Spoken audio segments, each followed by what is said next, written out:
हमारा यही है कि सर्व शिक्षा अभियान के अंतर्गत हो, बच्चों की पढ़ाई हो, घर-घर शौचालय हो, घर-घर नल हो और यही प्राथमिकताएँ हैं, रोड हो, नाली हो और जो समस्याएँ हैं उस पे निरंतर हम प्रयास करके कानून व्यवस्था तो ठीक है फिलहाल हमारे हिसाब से और जैसे कि शिक्षा की व्यवस्था हो, तो शिक्षा हमारे यहाँ प्राथमिक विद्यालय है, बाउंड्री है, पानी है, सारी सुविधा उपलब्ध है, राजकीय हाई स्कूल है।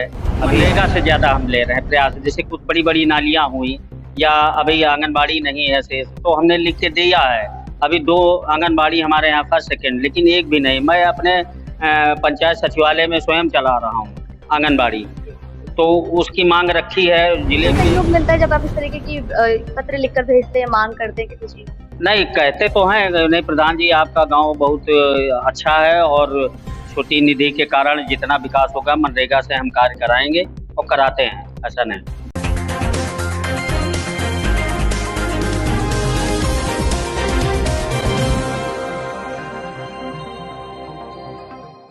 नमस्कार, मैं कीर्ति और आप देख रहे हैं जीके न्यूज़। अभी हमारे साथ मौजूद है ग्राम पंचायत मस्तीपुर के प्रधान सूर्य कुमार द्विवेदी जी। सर बहुत-बहुत स्वागत है। नमस्कार।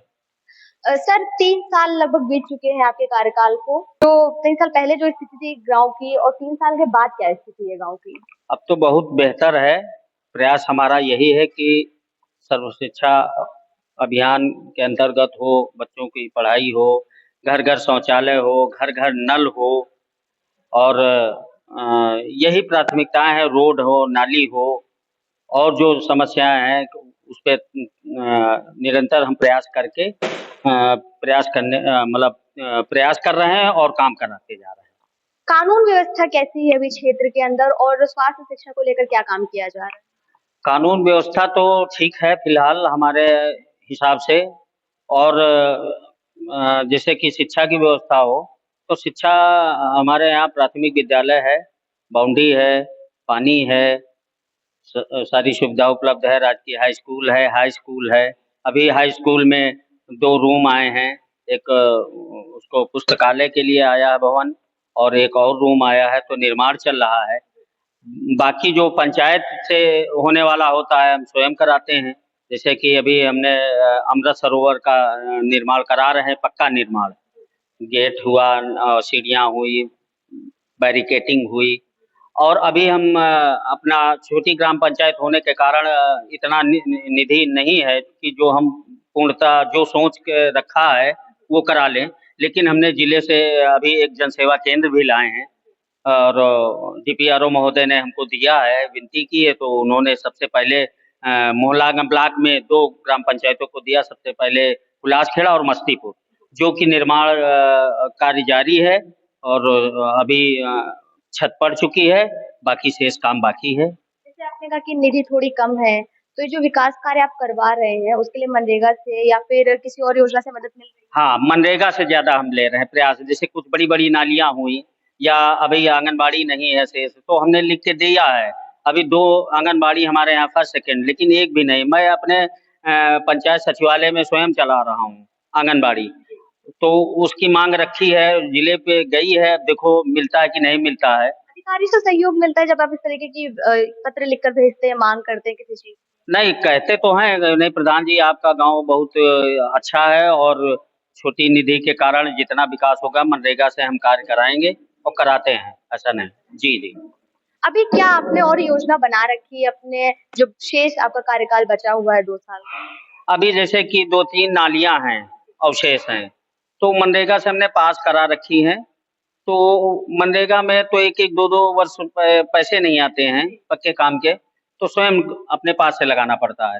तो जैसे कि एक इंटरलॉकिंग है, एक नाली है, 2 पशु शेड हैं, ये भी शेष हैं मनरेगा के तहत। और अभी हमारी प्रथम प्राथमिकता अब ये रह गई है कि हमारे यहाँ पंचायत घर तो है, अब पूर्ण हो गया क्योंकि एक कमरा था जनसेवा मिल गया, 2 रूम होंगे बड़े-बड़े। अभी हमारे यहाँ आंगनबाड़ी एक भी नहीं है, ये बहुत बड़ी समस्या है। सरकार शिक्षा की बात करती है और आंगनबाड़ी और स्वास्थ्य की बात करती है और सब चीज़ें नहीं दे पा रही है। जी, आंगनबाड़ी हमारी बस यही प्राथमिकता है कि आंगनबाड़ी हमको मिल जाए, निर्माण करा दें, बच्चों को बैठने की सुविधा आ जाए, पठन पाठन में अच्छा हो जाए। और दूसरी चीज एक हमारे यहाँ एनएम सेंटर है, वो बहुत पहले पुराना बना हुआ है और वो इतना जर्जर है कि अभी देखिए हमने कई बार लिखी शिकायत भी दी लेकिन कोई सुनने वाला नहीं है। प्लास्टर गिर रहा है, पल्ले टूट रहे हैं, हमने 2 पल्ले अपने पास से लगवाए। जब आप शिकायत करते हैं तो अधिकारी क्या आपको आश्वासन देते हैं? आश्वासन ये देते हैं कि प्रधान जी करवा दीजिए आप अपने निधि से, और या कहीं छोटा-मोटा काम हो तो करवा देते हैं, करवाते हैं ऐसा नहीं। अभी 2 पल्ले टूटे थे दरवाजे, हमने अपनी निधि से लगाए। लेकिन अब कहने का मतलब है जैसे कि 3-4 लाख रुपए का बजट हो, उसमें लगना है, फर्श टूटी है, टॉयलेट बहुत टूटा हुआ है, तो ये तो अब चिकित्सा विभाग की ज़िम्मेदारी बनती है और हमें नहीं चाहिए, कहीं से अपना कराएँ और वो स्वच्छ साफ हो। चूँकि अब छोटे-छोटे बच्चे आते हैं, महिलाएँ लेकर के, प्लास्टर गिर जाए उसका क्षतिग्रस्त हो गया तो चोटिल हो जाए, कौन ज़िम्मेदार होगा? तो ये देखना चाहिए। क्या मांग है आपकी? हम यही चाह रहे हैं कि उसको या तो मरम्मत करा दिया जाए या नया दिया जाए। बहुत ही जर्जर है, आप आ करके कभी निरीक्षण कर सकती हैं। कभी भी आकर जी, के। कभी भी आप देख सकती हैं, बहुत ही जर्जर। 15 अगस्त अमृत महोत्सव चल रहा है और रक्षाबंधन का त्योहार भी नजदीक है। क्या कुछ अपने क्षेत्र की जनता से अपील करना चाहेंगे? जनता से अपील यही करेंगे कि हर घर तिरंगा और देश के राष्ट्र एक मतलब एकजुट रहें, हिंदुत्व जगाएँ। बस यही है कि शांति सद्भावना रहे और सब लोग मिल-जुल करके हिंदुस्तान का नाम बढ़ाएँ।